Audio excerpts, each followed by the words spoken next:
kabataan! Makasama para ipakita ang representasyon ng mga kabataan sa Kongreso. Tinatawagan po natin si Rene Kong mula sa Kabataan Party List. Pag-asa ng bayan! Kabataan! Napakarami po nating kabataan ngayon. Isigaw natin kung ano tayo. Gusto ko po marinig kami sa likod.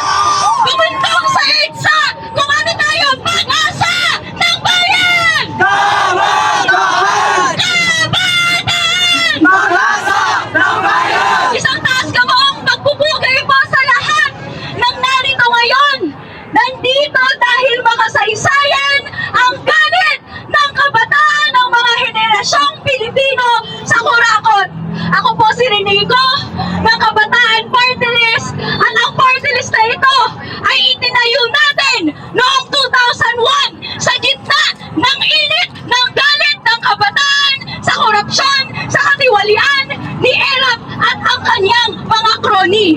At dito tayo ngayon sa mga saysayang EDSA People Power Monument dahil daan-daan, milyong-milyong kabataan din ang bumuhos sa mga kalsada na ito para tanggalin si Marcos Sr. dahil nakita natin ang walang hiyang karangyaan ng kanyang pamilya, si Imelda at ang kanyang libu-libong sapatos, pati na rin ang OG Nepo Baby na ngayon nasa posisyon, si BBM. Makasaysayan din po ang galit ko, personal din po ito. Ako ay taga Malabon at ibig sabihin po nito, lagi pong binabaha ang bahay namin. Lagpas bewang po ang baha sa bahay namin. Noong Ondoy, noong Milenyo, noong 2012 Habagat, at biglaan na lang noong Karina, noong 2024. Kaya po ng karamihan sa inyo, nawalan ng kabuhayan, nawalan ng kagamitan, dahil sa baha at dahil sa failure ng Estado na pigilan ito. Dahil ano ba ang tumatampok na negosyo ngayon ng mga politiko? Flood control project. Ano ang nakikita natin? Mga bilyones ang binubuhos sa mga ghost project na flood control. Ibig sabihin, pag ghost, lahat yan pinagkakitaan, pinaghatian na. O kaya, tinatawag na substandard. Ibig sabihin, kusa nilang ipapapangit ang gawa nito para kung ano man yung nakalagay dyan, kurwari may flood control project, pero ang katotohanan, kalimitan nito ay pinaghati-hati na ng senador, ng kongresista, ng DPWH officials, ng district engineer, lahat pa. At lahat ng ito ay hindi nagsimula sa panahon ni Bongbong Marcos dahil tama po si Representative Antonio Tino, simula pa lamang noong tinatag at in-institutionalize ang burokratang kapitalismo, may mga paraan na ang mga politiko. Kaya naman, hindi po ba nanginginig ang inyong mga sikmura sa galit nang makita natin na kaysa mapunta sa mamamayang Pilipino sa batayang serbisyong panlipunan ang bilyong-bilyong ito, umuulan ng piso, ng luxury items sa mga politiko, sa mga anak nila, at sa lahat ng mga naririto sa sistema na ito na gumaganansya. Mga kasama ang nangyayari, ang mga dapat na proyekto na nakakapagpigil ng baha ay kunwari lang, habang kinukuha nila, dinudukot nila direkta ang pera na yan para sa sariling ganansya. Tama po ba yan? Gusto kong marinig sa inyo, tama ba yun? Nandito tayong lahat dahil ding-ding na tayo, dahil sikmura na natin yung kumakalam araw-araw. Pero hanggang ngayon, ano ba ang reaksyon ng mga politiko? Sa karamihan sa kanila, business as usual. Wala lang, patuloy na hinahanapan ng paraan na ang mga kickback na hidden na ngayon ay makuha pa rin nila. Pero sinasabi ko po sa inyong lahat, may mga iilan sa kanila hindi na natutulog, nawawalan ng tulog, hindi na makampante dahil takot sila. Paano kung yung bahay ko naman? Paano kung hindi humupa tong issue na to? Kayo naman, ang ating hamon sa kabataan, ang ating galit, huwag natin hayaang mawala. Panghawakan natin, alalahanin natin ang gutom na naramdaman natin dahil wala tayong hawak na pera. Alalahanin natin ang baha na ating silusong na hanggang dito at wala tayong magawa kung hindi i-risk ang magkasakit, ang mamatay sa leptospirosis. At ito na nga ang nangyari sa ilan nating mga kaibigan. Huwag natin hayaan na ang galit natin ay mabuhusan ng malamig na tubig. Dahil kung araw-araw lang tayong lumalabas, doon lang tayo makakita ng tunay na pagbabago. Doon lang tayo makakita ng takot sa mata ni Marcos Jr. sa lahat ng mga senador, kongresista at DPWH na patuloy na iniisip lang, kaya naman tong lagpasan, kaya naman tong mapakalma. Pero hindi kalma ang kabataan. Hindi kalma ang pag-asa ng bayan na sa harap-harapan ay ninanakaw ang kinabukasan natin. Kaya marami pa tayong mga susunod na mobilisasyon sa September 21. Kung sa tingin ni Marcos Jr. na Chief Architect ng 2026 budget na kaya naman tong lagpasan, okay lang na bahain ang ating mga bahay, pues babahain natin ng galit ang Luneta. So ngayon, hindi natin hayaan na ang DPWH na 880 billion pesos sa bagong budget ngayong taon. Alam niyo po ba yung plano nila? One-third po nito nakalaan lang sa flood control project na makikita natin ngayon na gawa-gawa lang, kunwari, para ibulsa nila. Hindi natin nahayaan ito at kung ano bang pagtatago nila sa hidden pork ay lantad na sa ating mga mata. Kita-kits po sa Guys, like naman tayo dyan. 9 a.m. sa Luneta. Patuloy natin ipagpanawagan ang tunay na pagbabago. Panghawakan natin ang mga prinsipyo na nagpatuloy na pakilos ng kabataan noon at hanggang ngayon. The people united will never be defeated. Maraming salamat po. Magandang umaga sa ating lahat. Tuloy lang ang ating laban. Alam nyo, imperialismo! Ibasa!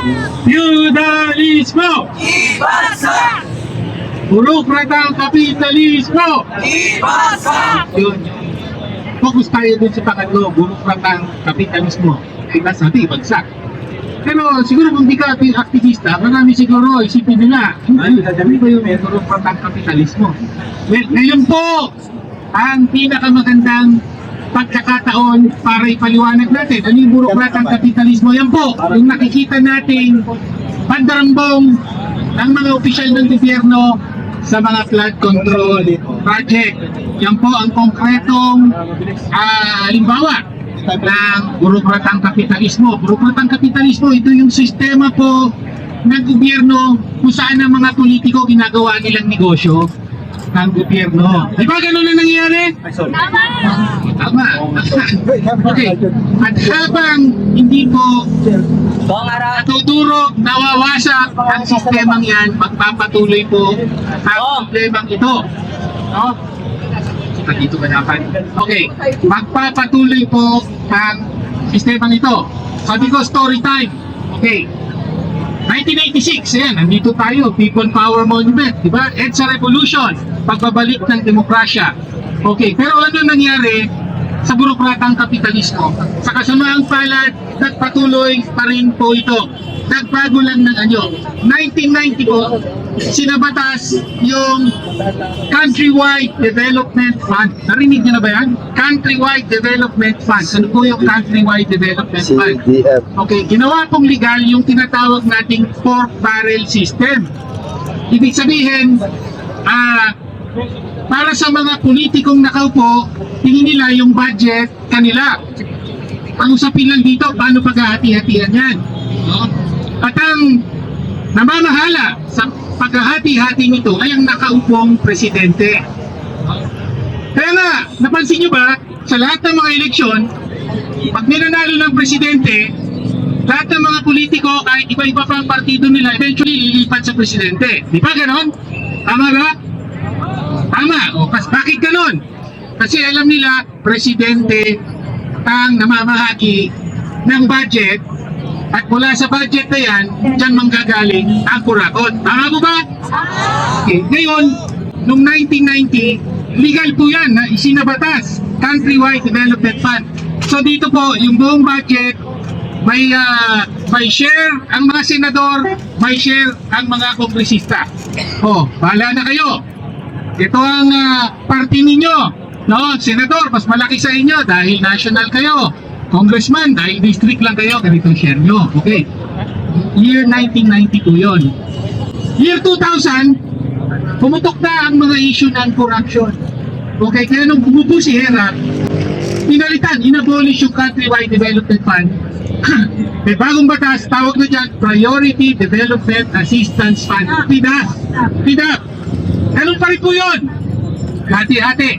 Ang senador, merong, maalala ko pa, something like 80 or 100 million, something like that. O yan, bahala ka na, senador, sa'yo yan. Kongresista, merong 60 ba or 80 million, di ko maalala, matagal na po to eh. No? Kayo, bahala kayo dyan, ha? Tapos yung kurakot sa mga kontraktor, sa inyo na. Ganun po ang sistema noon, legal. Kaya lang ano nangyari? By 2012, pumutok na yung, siguro narinig ko yan, PDAF scam. Diba? So, kinukurakot yung mga proyekto na pinaggagamitan ng pondo na yon. Ano nangyari dito? Yung binabanggit kanina, nakulong si Enrile, nakulong si Jinggoy, nakulong si Kong Revilla. Okay, good. Pero nawala ba ang pork barrel system? Sabi ng konstitusyon, unconstitutional yung PDAF. Okay, so inabolish. Kaya lang, inabolish ba yung pork barrel system? Hindi po inabolish, naging hidden, tinago. At mula 2013 hanggang ngayon, yan po ang umiiral na sistema. Ang problema sa tinago, wala na tayong alam na dati po, open. Sige, Congressman, meron kang 80 million pesos, bahala ka na dyan. No? Senator, meron kang 100 million pesos, bahala ka na dyan. Ngayon, dahil nakatago na, wala na pong hangganan yan. Kaya po naririnig natin ngayon, no, sa mga hearing, congressman daw, merong allocable, yun ang tawag nila, allocable na 150 million sa DPWH pa lang. Kaya kung mapapansin nyo, yung mga flood control program sa DPWH, marami dyan, maximum 150 million pesos. No? Dahil yun po ang kanilang share sa sistema ng hidden pork barrel dito. Ang punto po natin, no? Di pa natin alam kung saan na hahantong ang mga investigasyon na to. Katulad nung chanting natin kanina, dapat makulong lahat ng mga kurakot. Tama po yun. Mula sa presidente hanggang sa mga senador, kongresista, yung mga opisyal ng DPWH, ng COA, kung sangkot ang lahat ng yan, dapat managot, dapat makulong. Pero sinasabi ko na sa inyo, kung hindi babaguhin, kung hindi dudurugin ang sistema ng pork barrel na isang anyo ng burokratang kapitalismo, magbabagong anyo. Babago lang ng katawagan yan, mananatili pa rin, and after 10 years, babalik na naman tayo rito at sisigaw na naman na panagutin ang mga kurakot. So kaya po, ang message ko lang dito, hindi sapat na panagutin ang mga kurakot. Kailangan mong pasakin ang korap na sistema ng burokratang kapitalismo. Maraming salamat po. Magandang umaga. Feudalismo! Ibagsak! Feudalismo! Ibagsak! Burokrata